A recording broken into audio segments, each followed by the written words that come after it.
Hello mga my guys, ade with me as a negosyante sa Bohol ngaming abot sa Cebu for today's video mga my guys.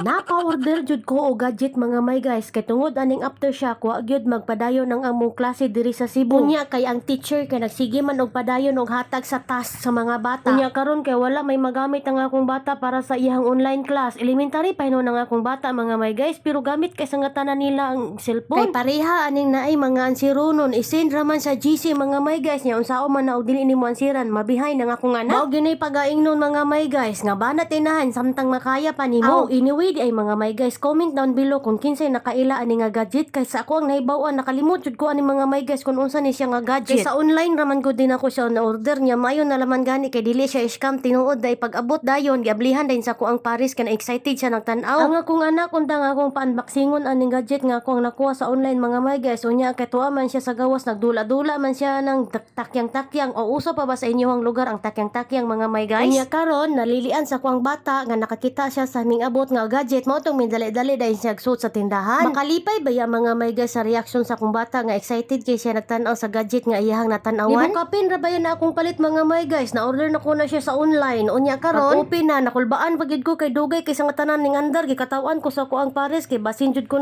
scam. Maayo na laman gani mga may guys kay na open gud siya makahappy ba pod mga may guys nga makakita ka sa hitsura sa imong mag-ama nga nakakita sila sa bagong gadget nga ming abot. Anyway mga may guys nakita man ninyo no nga perting daghana kayo og previous ang gadget wa jud ko nag-expect nga ingon ana day siya kadaghana ang iyang gipakapin mga may guys. Gawa sa previous nga casing mga may guys do na pwede ni siya tempered glass og uban pang mga pakapin ani niya. Wala gyud taon ko nag-expect nga ingon ana kadaghan ang iyang mga previous mga may guys unya libo kapin ra akong palit ana niya. Unya gi-downloadan din og Mobile Legend pastilan lagi ni akong bata lagi usag din na laman talagsara man po. Nalingaw na gid in town siya mga my guys. So that's it for today's video mga my guys. Hope enjoy watching this beloved video. Bye!